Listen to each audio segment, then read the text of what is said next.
Welcome. Thank you for attending today's webinar hosted by the Organization Development and Change and Workforce Education and Development Program at Penn State. Today, we have the great pleasure of welcoming our presenters, Dr. Catherine Baumgardner and Dr. Maureen Dodson. My name is Jenny Lee, and I'm a PhD candidate in Workforce Education and Development Program. We also have Sagun Giri with us today, who will be managing chat feature and Q&A session. In terms of the interactive format for this webinar, please open the chat feature in the Zoom platform to interact. If you have any questions about the presentation, please use Q&A feature on Zoom. You can see the Q&A button at the bottom of the screen. Click the Q&A button and write your questions. The Q&A session will be at the end of the presentation. Our online Master of Professional Studies in Organization Development and Change can help you prepare to implement quality and continuous improvement initiatives in an organization. Furthermore, there is a Ph.D. program in Workforce Education and Development with a concentration in human resource development and organization development. Our program has created a continuous monthly webinar series with experts around the world. Today, we have Dr. Baumgardner and Dr. Dodson. Dr. Baumgardner has nearly 30 years of healthcare executive experience. She is a faculty member and director of professional development and student engagement for the MPP Program at Penn State University, and she is also a faculty member at the University of Alabama at Birmingham. She is president of Catherine Baumgardner and Associates, a consulting practice in leadership and organization development with an emphasis on executive and physician development. Her research area includes organization development, workforce engagement, change leadership, and human resources issues related to talent management, recruitment, and retention. We have a co-presenter, Dr. Dodson. Dr. Dodson is a senior manager at Baker Tilly with nearly 40 years experience developing and delivering customized leadership program to a wide range of clients in business and industry. Her training and consulting engagements focus on advancing leadership skills and interpersonal communications and creating high-performing teams. Dr. Dodson was an assistant professor in the Penn State's Management Development Programs and Services Division for 11 years, where she provided customized leadership and management training programs to organizations throughout the United States. Here are Dr. Baumgardner and Dr. Dodson.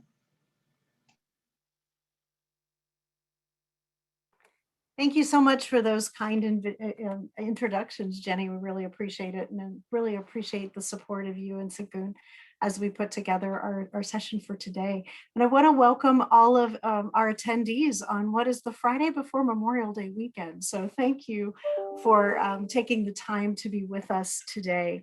Maureen and I are so happy to be with you as we share our experience in guiding group and team development. And she and I have worked together in a number of different forums before, and we really enjoy presenting together and are happy to share our experience as well as to get your questions throughout the day to help you to be more mindful and intentional about how you build groups in your work setting or in your school setting, whatever setting that you're working in. So in our brief time together, we're going to cover a lot of information that you see in the objectives. We'll also be leaving some time for Q&A throughout. So we'll take a couple of pauses as we go through some of the material around the objectives, and we'll ask you to give us some questions throughout. And if you would kindly do that in the Q&A, there'll be two opportunities to do that throughout the presentation. And at the end, we'll have an opportunity to open up for a much larger segment of question and answer. So we're going to start off by talking with you a bit about team development and share some perspectives of theory with you. As you know, in academic programs, we do a lot of talking about the theory of how things work.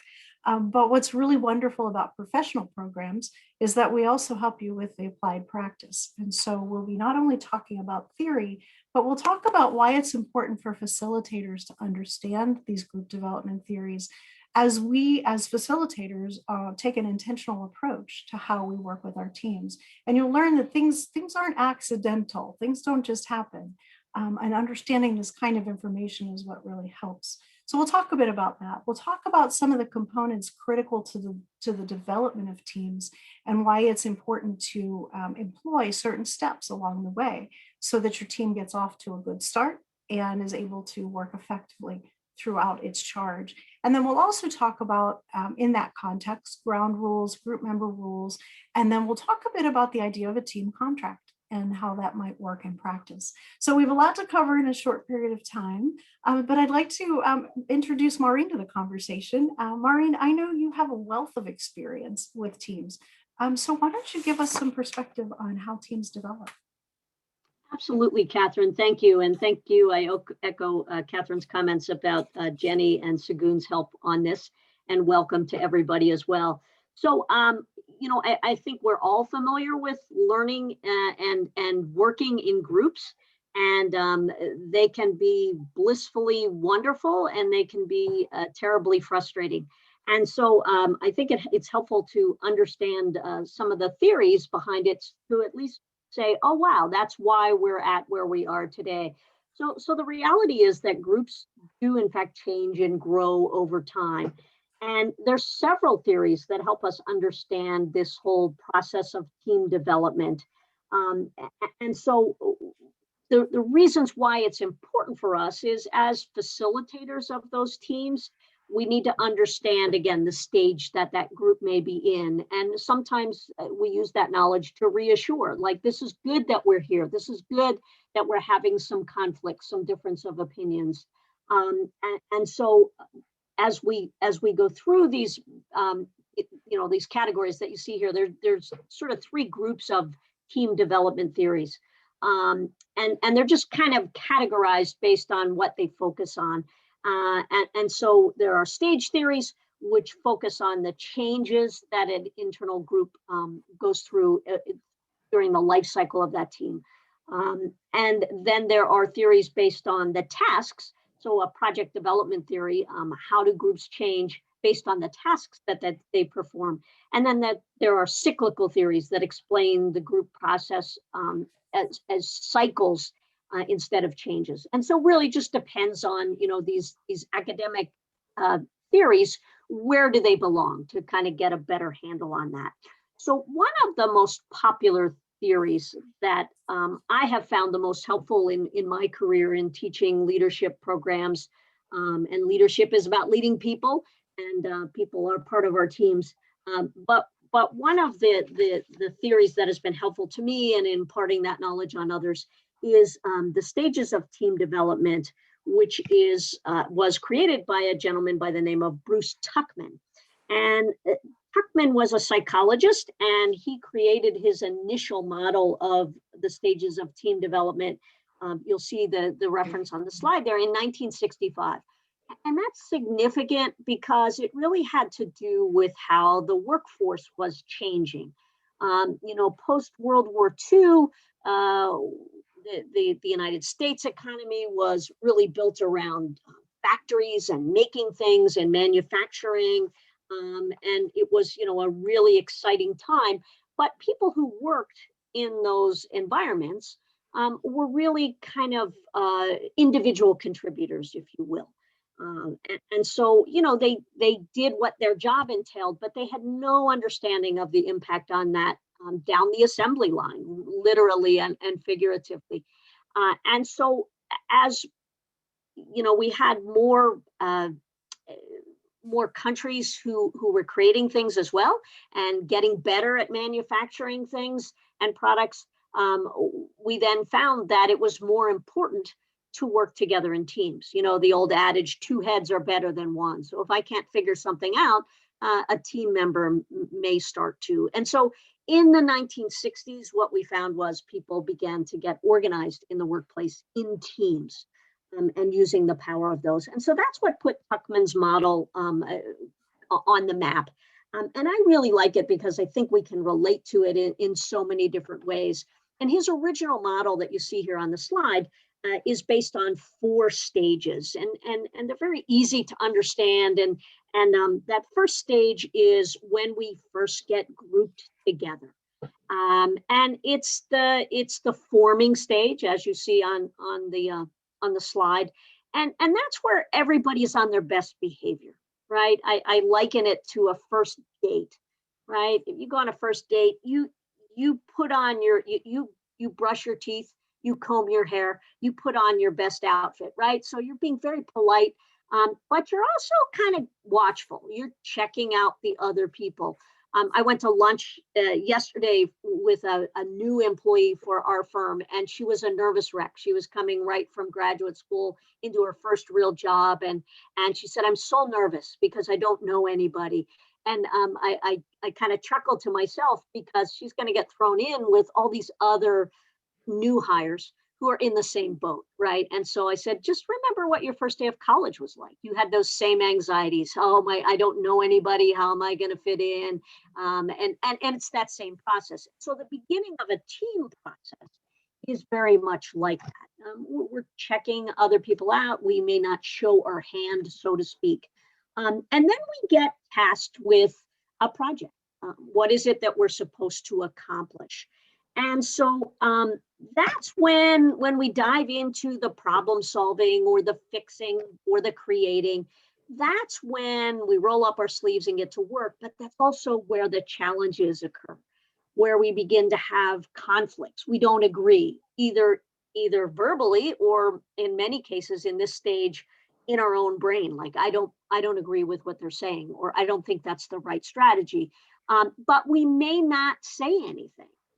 Right. And back in the pre-pandemic days when we would be meeting as groups in person, and those first couple of meetings, right, where nobody is dissenting, nobody is saying, I don't think we should do that, or I don't think that's a good idea, but you might be thinking of it. And then you take a break, right? We're going to go grab a coffee, and you might know somebody, or you might have connected in the past with somebody, and you might sheepishly go up to them and say, I'm not sure we're headed in the right direction, but what do you think? And they say, yeah, I feel the same way. So we have these sidebar conversations, right? We don't approach it in the group setting, but we kind of still have our little side groups. One of the best analogies, and I will promote shamelessly one of my favorite movies, which is Miracle, about the 1980 US Olympic hockey team. And if you get a chance, it is a great parallel to this model. You can see how that team, headed by Coach Herb Brooks, went from college hockey players who still felt affiliated with their college team, and suddenly they had to play together. And they were rivals in the past. And so there's great scenes about the infighting and affiliating themselves with their college team. In one scene, Herb Brooks, these two guys are fighting, and Herb Brooks says, we're going to begin to become a team right now. So let's get started with introduction. Who are you, and who do you play for? And every one of them introduced themselves with their name. And when he said, who do you play for? They affiliated themselves with their college team. I play for the University of Minnesota. I play for Boston College, right? And Herb Brooks knew he had his work cut out for him, that he needed them to not affiliate anymore with those college teams, but with the new team. So stage 2 is probably the most critical stage, and it's the most painful stage, but every team has to go through it. So one of the good news to finding out we're not getting along, or we're not in agreement, or we're spinning our wheels is this is good. We're stuck, but we need to figure out how to get out of this stage. And so I'm going to suggest strongly that probably the most dysfunctional team you were ever on never learned to get out of stage 2. Okay. So stage 2 is painful. I liken it to puberty, right? You got to go through it. There's no workaround. But once you do get through it, then you move to those better stages. And stage 3 is the norming stage, where we are now confronting issues. We're disagreeing. We're doing it in a professional way, but we're giving feedback when we're calling others out. Hey, I didn't appreciate when you said X, or I didn't appreciate that you missed that deadline. Okay, now we're starting to get it. Now we're starting to click. And the ideal state is that 4th stage where we're operating on all cylinders. We're clicking, right? And it's, it's like we can finish each other's sentences. I love sports, so I love the sports analogies. But if you think about teams that are at that championship level, right? They're just clicking on all cylinders, whether it's the Super Bowl winner or the World Series winner or the Stanley Cup winner. That team just has something going, right? And that's really where we want our work teams to get to as well. The other famous scene in the Miracle movie is when Herb Brooks is punishing his guys for being lackluster in an exhibition match, and he's doing these horrendous drills with them, and they're getting sick literally, and the other coaches are even kind of yelling at Herb like, "What are you doing? This is crazy." And finally, he hears a voice from the end of the rink. One of the players just yells out, "Micah Ruzioni, Waltham, Massachusetts." And Herb Brooks says, "Who do you play for?" And Ruzioni says, "I play for the United States of America." And Herb Brooks says, "That's all, gentlemen." He realizes that's the point, that we are where we need to be.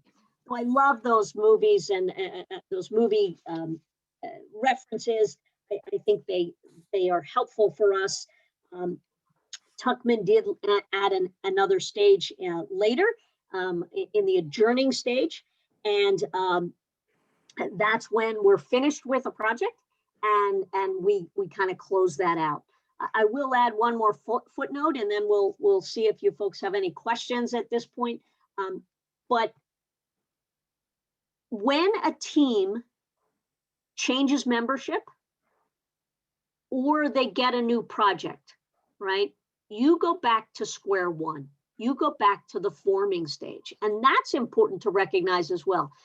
Very difficult for Super Bowl champs, World Series champs, Stanley Cup champs to repeat the next year. And why is that? Because their team membership has often changed. Their opponents have often changed. So we start over.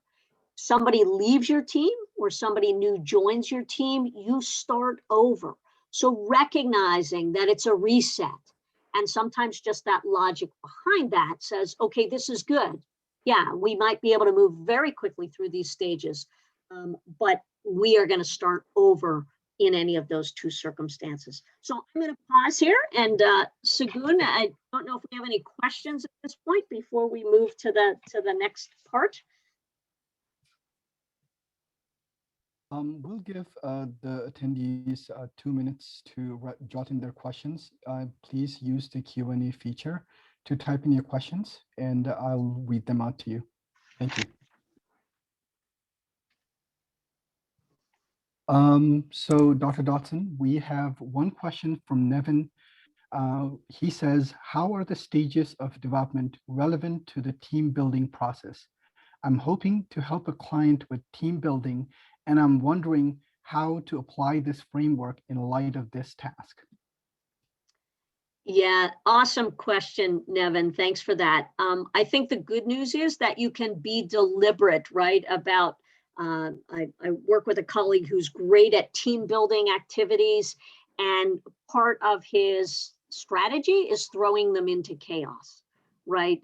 So at the beginning, you introduce yourself to the team member. So using activities that might be challenging, problem solving. Sometimes in the past, I used to use Tinker Toy towers, and there would be steps to the process, and they had to figure out some strategy, but they couldn't build to the end. And then we would throw in a new requirement near the end. So again, creating that chaos. And you can kind of see people who take over and people who sit back, and are there conflicts about the strategy? So any kind of a team building activity, I think, where there's some chaos. And then within the debrief, Nevin, I think you asked those questions. So how did you feel? What did you see? What did you learn? And, if the team was not successful at their task, how did they feel? And sometimes the team will say, the tower fell, but we were okay because we really worked as a team. So I think I would just find some team building activities where you engage everybody on that team. Catherine, any thoughts from your perspective? I know you have a lot of experience in this as well. Yeah, I would just add that as I'm listening to your response, remember that this is an intentional approach. I mean, understanding these stages that a team goes through is very important for a facilitator and anyone who's building team, because you do have to recognize that at the beginning, people are not going to just be forthcoming with each other. You have to give them the space as a facilitator, as a team builder, to allow that forming stage to happen, to get past the polite stage. And then when you get to storming, knowing that it's going to come, and our instinct as people is to say, well, we don't want conflict. Let's move away from the conflict as quickly as we can. But when you understand these theories, you understand that the difficulties and the conflicts are where growth happens. And so as a facilitator and a team builder, being comfortable with allowing that conflict to happen and managing it in such a way that you're able to move to the more productive levels of the group is what's really important. So think about the mindfulness and the intentionality and how understanding these levels of team development help you as a facilitator to move a team to the stages of performance. Thank you. So we have another question from Diana. She asks, what are some of the ways you've helped teams move past the second stage? You want me to respond first, Catherine? Sure, go ahead. So I think it's being very deliberate about getting people to communicate, getting people to verbalize. And sometimes, I use a little 3-question model. What's going well? What's not going well? And what do we need to do differently? So that they're sharing that across the group. I think, just helping them from that perspective, and getting them to talk, getting them to communicate. So I think the facilitator needs to be very hands-on in this. We will see that the facilitator kind of eventually lets go, and that's where you want to get to. But there are times when the facilitator really needs to step in, and so I find that as one activity where acknowledging the elephant in the room, and getting them to talk about it as a group, not in sidebar conversations. Catherine?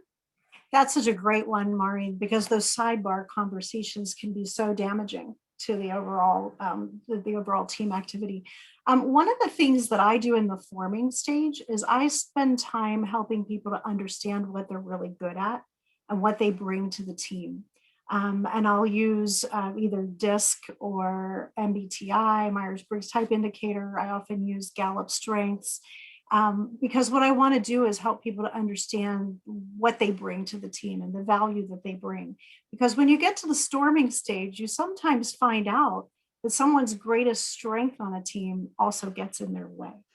And I had an experience not that long ago where I had 2 people that really worked well together under most circumstances, really coming into conflict a bit on a team when it came to how to achieve a certain goal. And when we took a step back and had them look at what they were really strong at, it turned out that they were both bringing a talent that they were good at forward, but they were stepping on each other. So one person was a really great big idea thinker, and this person liked to approach everything with thinking out of the box and throwing out what this other person perceived to be not realistic suggestions, because their strength was all about executing and making things happen. And so they were taking all these big ideas and saying, well, wait a minute, this will work. Oh no, that won't. And here's how I would organize that. And here's what we need to think about. And the 2 of them were so frustrated with each other that they were almost not speaking. And when they started to realize that they were each coming at each other with their greatest strength, and that they needed to learn and be emotionally intelligent about when to lean into it and when to lean away with it, totally changed the dynamic of the team, and they got pretty quickly to performing. So there we go. Awesome. Thanks, Catherine. I think we'll, I know there's lots more questions in the chat, and Segun is monitoring that, and we're going to have some time at the end as well. So Catherine, I just want to ask you, and I think you touched on it in some of your answers to these 2 questions, but what have you found to be the critical success factors when we talk about team development? So I'll talk a little bit about, if you just back up to the previous slide, I'll just chat really quickly through why we need to understand these theories. And I think we touched on some of this in the questions, but this whole idea of a facilitator or someone leading a team, understanding that they need some attention to the task and the relationship needs of the group is really, really important. And Maureen, we can certainly tag team this slide if you like, because I know we both do a lot of this in the teams that we work with. But you found that teams go through periods of growth and sometimes caused by that aspect of crisis that we talked about and how you work them through that stage of storming. Yeah, and I think that's where the breadth of all these theories come into play. We only focused on the Tuckman model here, but it is important to understand, as this slide indicates, that facilitation is part of the success of a team, and particularly if that facilitator has no dog in the fight, so to speak. They can be more objective. Sometimes that's not always the case. Sometimes you're facilitating and you're part of that team as well. But I think that, this becomes, understanding these theories becomes part of the facilitator's toolkit, and it provides you a framework so that you have lanes, so to speak, to work in. And so you understand what's going on and what's important and at what stage and when to step in and when to back out. And the more high performing the teams become, the more you're sitting in the background. And if you think about an analogy of teaching somebody to ride a bike, and they've got training wheels and they're kind of wobbly, right? And sometimes you got to hang on to the back of that seat so that they don't really fall down. But sometimes you can sense that they're finding their balance. And so you can often let go without them really realizing it. You can step back as they have these great discussions. And so getting them through those wobbly moments and then finally letting go. So as they become more high performing, your facilitation role is going to decrease. You're gonna kind of go into the background a little bit more. And so it's important to recognize, because sometimes you can see what they need to do, but you need to help them discover themselves what they need to do. And so I think that's the role there. So Catherine, I'm going to go back to the critical success factors question. Sure. So, given the various theories and the fact that the facilitator needs to understand those theories, what advice can you give? What are some of those critical success factors that you have found to team development, to helping that happen so that they are in fact high performing teams that you're facilitating? And so much of these components actually parallel some of what you talked about in Tuckman's stages of development. So these are really important aspects to help a team develop a strong foundation. And one of those first stages I found really important is socialization. And much like in the forming stage, that's where people really become a member of a group. And oftentimes this stage is skipped because everyone is so intent on achieving the goal or getting it done, or dealing with ready, fire, aim. And we should have done this yesterday. How do we just fix the problem and move on to whatever's next? But skipping this step is often, when you get to storming, if you skip this step, the team might oftentimes just dissolve because you can't get past the personal issues. So I really encourage you to consider socialization and remember that it's one of the most important first steps. So how do you create it? And you heard Maureen mention a little bit about tower building and the icebreakers and things like that. And that's really an important piece when you first meet. And one of the tools I like to use most is something called Focus on You. And oftentimes when I convene a team or I'm facilitating a group, I'll use this simple, I'll have everybody, they talk about, they introduce themselves to the group. What's your role? What name do you prefer to be called? And when you think about how we as people respond, what do we love most? We like to hear our own names, but we like to hear what we want to hear. And I remember, I'll never forget the day was working with a group of physicians, and one of them said, well, just please call me Spike. And I said, Spike? And he said, yeah, it's my nickname. It's what I like. It's what I feel comfortable with in a group. So that's what we did. And other people will want to use are you Catherine or are you Kathy? What are you? So you spend time becoming socialized doing that. You talk about what are your personal professional goals? What do you want to achieve as a member of the team? What strength, what talent do you bring to the group? What do you like to talk about? Kind of all of those things that you fall back to when you're in a little bit of conflict, because you remember what you liked about the person before you got into conflict over whatever you were working on. So this is often overlooked because there's not enough time. Oftentimes people don't see value. I encourage you that this is probably a most important step not to skip. So a great way to start a team off. The next piece, once people are comfortable with each other, is to develop some team goals, to establish a purpose, and to have some shared values. Because this is how you encourage and motivate and evaluate progress. It's one thing to get together as a team, but a team without a vision oftentimes doesn't accomplish a whole lot. And then people get frustrated and they wonder why we were called together to begin with. And, why do I have to go to this meeting? Because it's just a waste of my time.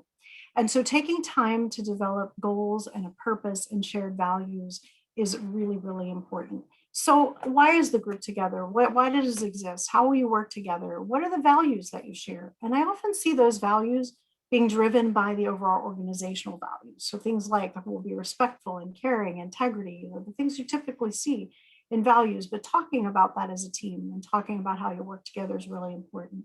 And then how will you evaluate performance? How do you know when the team is over? How do you know when it ends? How do you know when you've reached that goal? What are the milestones to encourage you along the way? There's nothing more frustrating than starting a group and a year later going, well, are we done yet? Or what did we accomplish? So celebrating successes, understanding what to achieve. And then that really helps you to then begin to work out across silos. And you may be familiar with the term silos within an organization, not on a farm, but silos and organizations tend to work within their own functional structure, oftentimes not thinking about how their actions may impact another group. And so having team goals, purpose, and shared values helps you to begin to break down those walls early on. And all of those values, goals, purpose, vision are things that become touch points along the way. And then it drives how well you're performing as a team. And then of course, ground rules. What are the group norms? How will we communicate with each other? How often will we meet? What if we have conflict? How will we deal with that? And so getting all of those things out on the table up front. So I kind of like to think of the whole process as a bit like rowing a boat. So you have the banks of the river, and that sort of gives you guidelines and boundaries. So you've got this boat moving toward a goal. The boat's the vessel, and the oars are the goals. And then, of course, the people rowing the oars have to be rowing in sync in order to move that boat forward to the goal.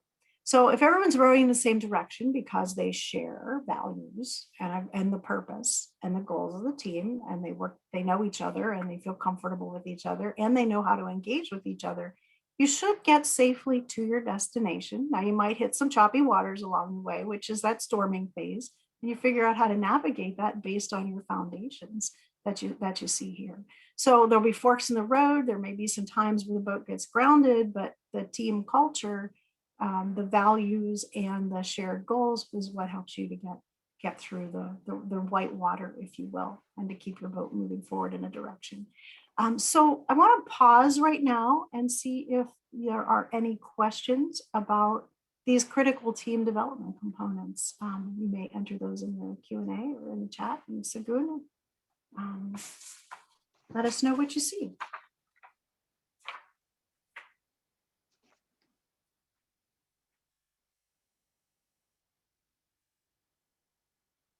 So we have one right now from Carrie. So she asks, what are some ways to create group norms?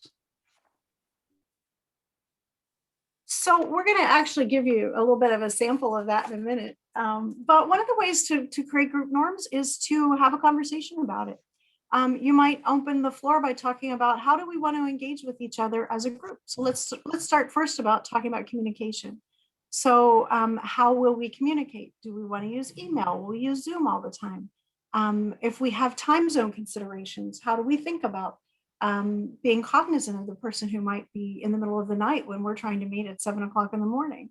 How do we want to handle conflict? What happens? Do we agree that if we have conflict with another person, we're going to speak with them first? We're not going to speak in the sidebar conversations that Maureen mentioned earlier. And if we can't work it out by ourselves, who do we go to next? So that's what ground rules look like. And that really comes from conversations between members of the team and laying out what are some of the critical components of how we engage with each other.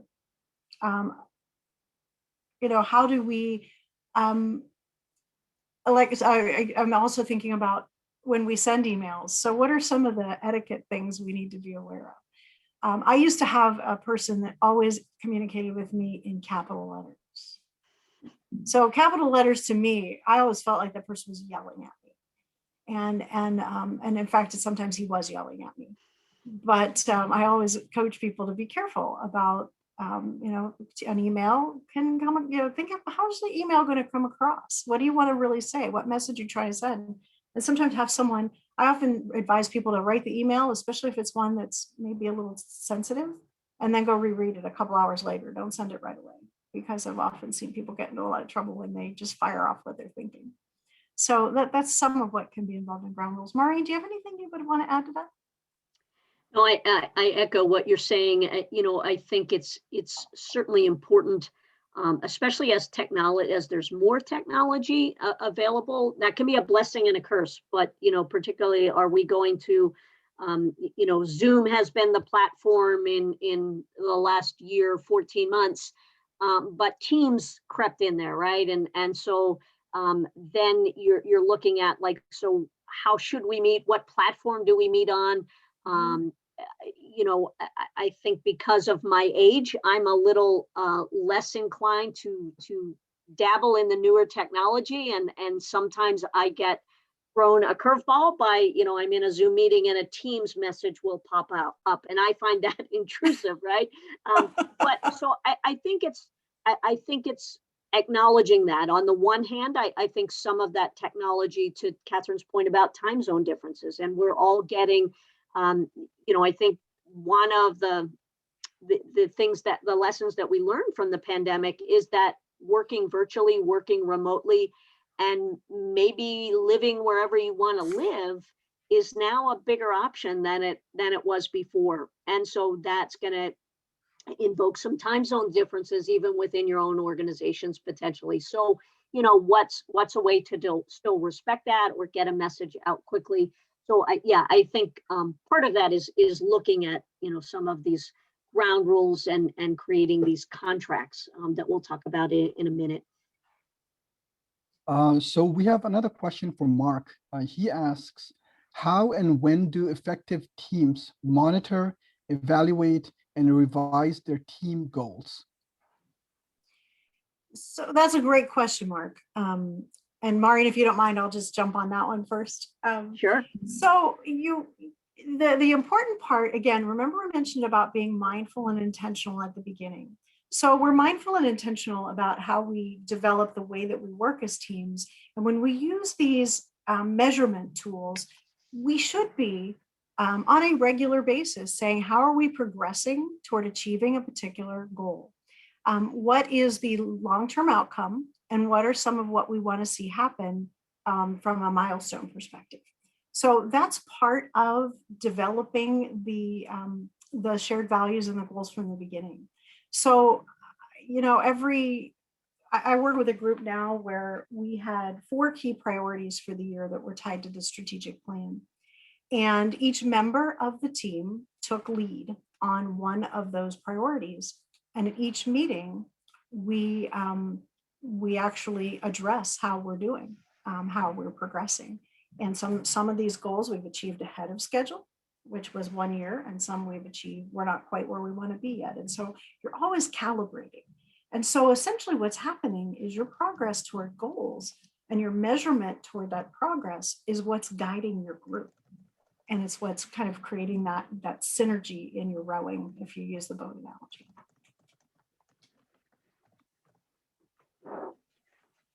Anything else you want to add there, Maureen, or are we good? No, I think that's good. I think we just have a couple more things to cover, and I know there's lots of questions in the chat. So I think if we kind of move through the rest of our presentation and allow a little bit more time to answer the remaining questions, as many as we can. Sounds great. For that. Sounds great. Well, as we've teased a little bit, how do you get started with those critical components that we talked about? And one of those ways is to create an agreement on the way in which the team works, and we call that in facilitation language a formal team contract. And it's essentially a document that defines the commitment of the individual group members. And so what happens when you create this kind of document at the foundational level of the team is that you're allowing the team to formulate an identity, and the contract sets the stage for how you communicate and making that positive, how you make productive decisions at meetings, and how you do some effective team building. So when teams formulate a team contract, essentially what they're doing is beginning to develop a culture of how they'll work together. And that's such an important clarifying step for team development. And it's a foundation for the way that your team will work going forward. So Maureen, maybe you could talk with us a little bit about some of the important components of a team contract. Yes, thanks, Catherine. And it might sound kind of hokey in the workplace, but if you think about it, when everyone is involved in the development of that contract, they've had their say and they have a vested interest, and it becomes a stake in the ground that we can go back to when somebody is not holding up part of their agreement in the contract to say, hey, we all agreed that in the example of Catherine's, everybody on that committee would take one initiative. And if somebody dropped the ball on their initiative, they could go back and say, but we agreed on that. We agreed on that as a team, so it creates a sense of commitment. And these are the elements you see on the slide that kind of take a deeper dive into what Catherine talked about with this team culture and that agreed way to work together. And what I like about this is also, when anytime we are on a team and we get together and do a project, whether it's at work, whether it's in an academic environment, I always use the analogy of a railroad track. And you need both tracks in order to be successful. And one of those tracks is the task. What are we supposed to do, right? What's our assignment as a team? What's our project? What's our end result? And a lot of times tasks are very objective.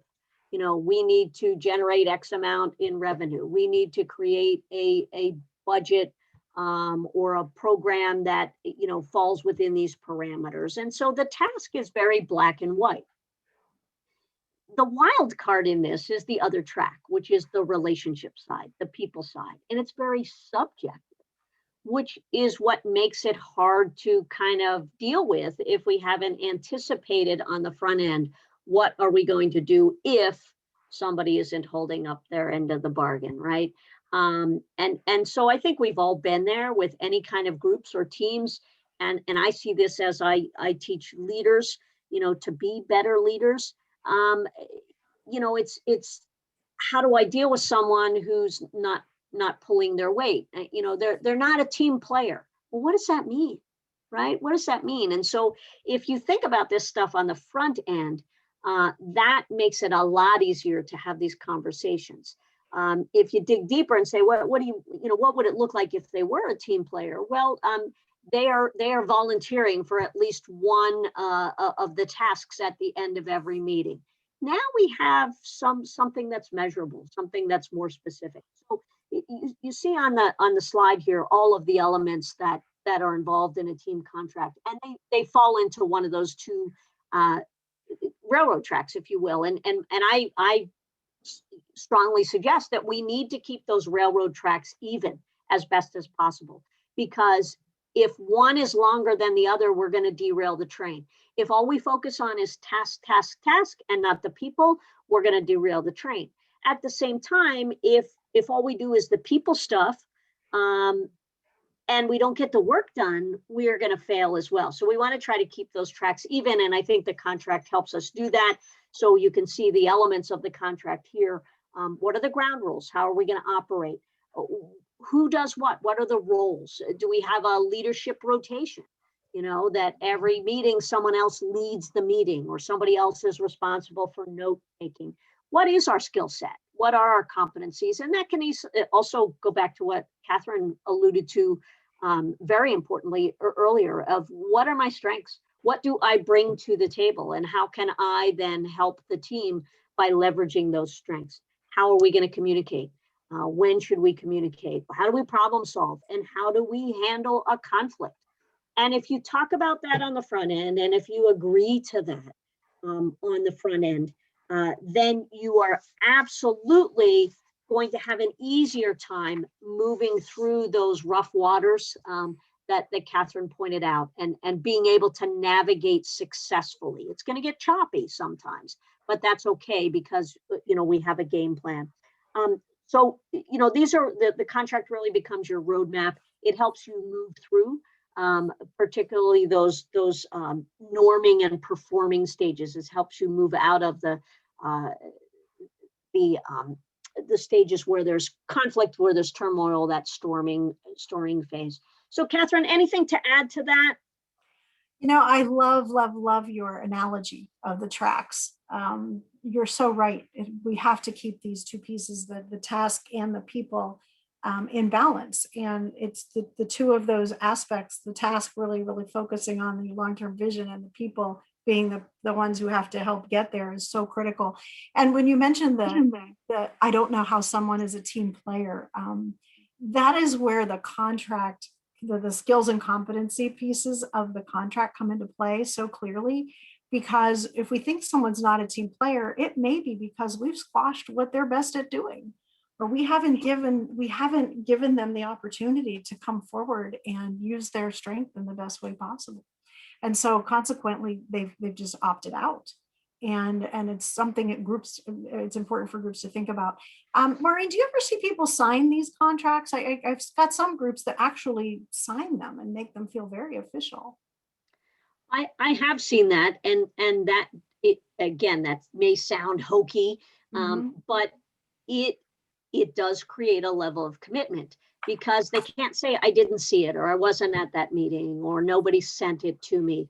We have your signature on this, or your initials on this. And at first, they may kind of resist that, but I think if that becomes the norm when you're working in teams, then it's important, and they may be more involved on the front end of setting up that contract as a result of something that happened in the last team, and we didn't think about that in our contract. And so I have them sign it, and I think that's an extra level of commitment. Even to talk about it, there's a great statistic. It has to do with goal setting, but I think it applies here as well, that you are 10 times more likely to do what you set out to do if you tell someone else about it. And even if it's just one other person. So I think the way to sell this is that, it's going to up our chances of being successful as a team if we think about this contract, if we map it out as best we can on the front end, and if we all commit to it. And it's also worthy of note, Catherine, that you might have to go back into the contract. Like, maybe we're struggling. We hit some choppy waters, and there's people falling out of the boat, and we didn't think about that. So and that's where I think a facilitator can circle back and say, I think we've been running into these issues, and we didn't think about that. We didn't anticipate it in our contract. So why don't we talk about amending our contract? Yeah, and it takes such it again, it makes it intentional. And it makes so much of this less happenstance, and then having to deal with things unexpected in the heat of the moment without a framework. So yeah, I find like you, when people sign it, it really does take on a little bit of a different level of importance. I often tell groups too that, you know, the best contract is the one that you just live by and don't have to go back to when you're not in, you know, if you're doing what's in the contract, then your work together should be pretty smooth. And hopefully you don't have to escalate something to the senior leader, or, you know, if it's in a class, the faculty member, or whatever, that you've got the ground rules to discover things by yourself. So we have covered a lot in a short period of time. You know, we've talked about the theories, we have talked about the, you know, the drive team development, why it's important to understand as a facilitator and as a team leader, most important steps to take when convening a team. We've talked about the team contract. And so now let's just take a pause and get to some of your many questions that I see piling up out there in the Q&A. So Sagoon, please go ahead. And I also see some familiar names out there in the chat. I don't know about you, Maureen, but I see Mark and Tamara and people I've worked with before. So welcome. It's great to see you guys. Thank you. So we have a couple of questions here. So I'll go ahead with the first one. Laura asks, what do you recommend when dealing with a dysfunctional team that already exists? That's a good one. My initial thoughts would be, you know, do you have a contract? Did you create one to begin with? Is there a good, you know, if not, that might be the way to begin to get them, you know, moving in the right direction. But I think maybe even a precursor to that is just some facilitated discussion about, you know, being honest and open, and, you know, is everybody comfortable with where we're going? Does everybody feel that we've been productive? You know, you can ask task questions, and you can ask they may lead to relationship or people questions. But I'm guessing that if it's been dysfunctional, you're not getting the task stuff done. And so that's a safer space, I think, to start at. And that may get you to the root cause of figuring out what we need to fix. Catherine, I don't know if that makes sense from your perspective, but perfect sense. And you know, my first thought was, well, it depends on how dysfunctional. Because I love what you're suggesting, Maureen, going back to see if there is a contract and understanding what the team's purpose and focus was. But if it's so dysfunctional that maybe that conversation can't be held in a group, I would probably do some personal, like one-on-one interviews with each person on the team to see if I could figure out what's going right and what's not going right, just to help to sort of inform me as a facilitator or as a leader on maybe what's the best approach to take. I most typically will find lack of a clear vision, lack of clear defined roles, no understanding of why they're together. And so kind of going back to the foundational reasons of why the team was in place. So a couple of thoughts there. Yeah, great question. Points. Thank you. Thank you. So another question comes from Carol. She asks, if we have a mixed level in a team, for instance, managers plus line employee, will this team contract work? Yes. You know, I think that that's where the team contract becomes even more important, because what happens in a team with a contract, especially with those with mixed levels of roles, is essentially what you're doing is you're putting aside some of the role differences and the level differences in the organization, and you're focusing more on what does each member of the team bring to make to address the project or address the change. You know, are they it's less about I'm the manager and I'm the line person, and more about what do I bring to solve the problem. Maureen? Yeah, you know, this sparked a memory of mine, a fond memory. I don't know if Dr. Wes Donahue is on the session or not, but I worked for Wes for about 11 years at Penn State, and we had a software that was it was called Group Systems, and we did a lot of strategic planning with, the C-suite of organizations. And so, everybody kind of had their power positions in that. And sometimes it was, the CEO and then the other folks that were under him or her. And the value of the group systems, and I think there are ways to do this today with all the technology, is, as the facilitator, it may be a good starting point to ask questions and have people anonymously respond to them. So rather than going around the room and hearing who is saying what, maybe you set up a Survey Monkey or something ahead of time, and everybody's responses are just collected and you don't know who said what. And that can level the playing field. And so I suspect that there are other more technologically advanced apps on our phones that I don't have, but where if you're seeing that there's a domination, or a potential for domination or people being reserved, or it could just be a starting strategy when you have this stratified group. And sometimes, I think, Catherine, you've probably been there as well, especially given the populations that you've done this type of process with. Where you may have to, on the front end, chat with that highest level person to say, look, we want to make sure that this is legitimate, that everybody has an equal say. And so, there may be times when I have you step back or I don't let you respond first, and kind of make sure that they're on board with that. And I think a good leader already has that self-awareness. And if they truly want the team to feel empowered, they'll be fine with that. So those are just kind of some random suggestions that I think can help even the playing field. That's great added feedback, Maureen. I also find that helping the person understand, especially in those situations where there can be role dominance, the most important role that they can play in the group. So do we want them there as a subject matter expert? Do we need them to be the leader? Do we need them to lean away? Do we need them to to facilitate more, or team with a facilitator? So those are all great thoughts. And polls are another thing I find really helpful.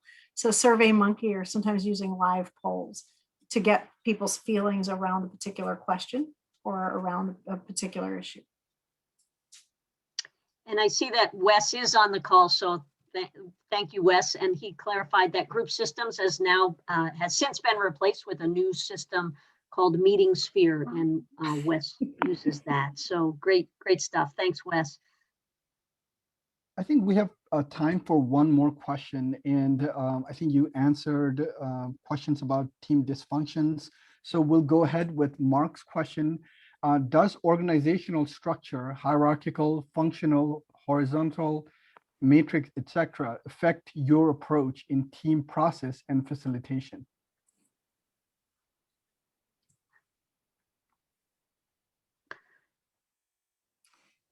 Do you want me to give that a first shot, Sure. Catherine? Go ahead. Mm-hmm. Yeah, I think, Mark, again, another great question. These are all great questions, and it's exciting that everybody gets into this so much. I think to a certain extent that some of what we just talked about in the last question, I think, applies to that question.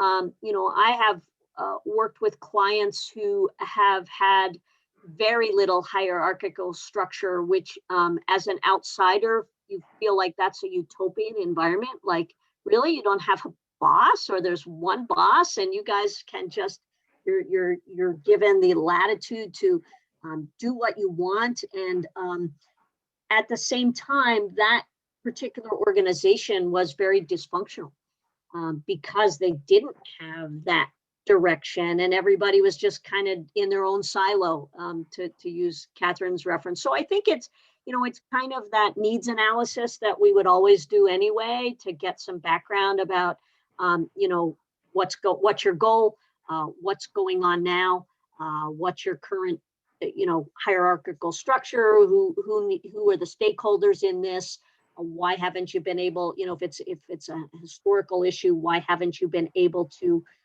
overcome this? What do you think's getting in the way? And so I think that's part of our intake process. And then, you know, this isn't a one size fits all. I think that's where the expertise comes in to say, all right, I think, you know, we're almost diagnosing the problem and coming up with a plan to execute that's customized for that situation. Catherine, Yeah, just really quickly, I was pondering that one because I think it's really less about structure and more about having a common vision and a common purpose and a common goal that you want to achieve. And when you can kind of group around that, you definitely achieve. With the silos kind of fall away, the frameworks fall away when you're working toward a common vision. So that was all. Thank you all. That was just a little taste of Workforce Ed 880, which is group facilitation. So a little bit of only a taste of what you might learn in that course. So anyway, turn it over to Jenny. Yeah, so Jenny and Segun, thank you for your help. And I know they have a couple of quick announcements to make, so I'll turn it over to them. So thank you all for attending. Yeah, I'd like to thank Dr. Dodson and Dr. Baumgardner for sharing knowledge, expertise, and wisdom with us today. If we did not get to your questions, please feel free to send us an email, or you can reach out to the presenters directly via email. On behalf of our OD&C program, we hope you found this webinar helpful. We would like to hear your feedback on our webinar series. So please take the survey using the link in the chat box. If you cannot get the link, we will send it to you via email. Our next webinar is about the top 5 benefits of an appreciative inquiry lens by Dr. Michelle Newhart on June 25th from 12 to 1 p.m. Registrations for all events can be found on all of our social media platforms. Thank you all for attending today and see you in the next webinar. Thank you again, Dr. Baumgardner and Dr. Dodson. Have a great long weekend.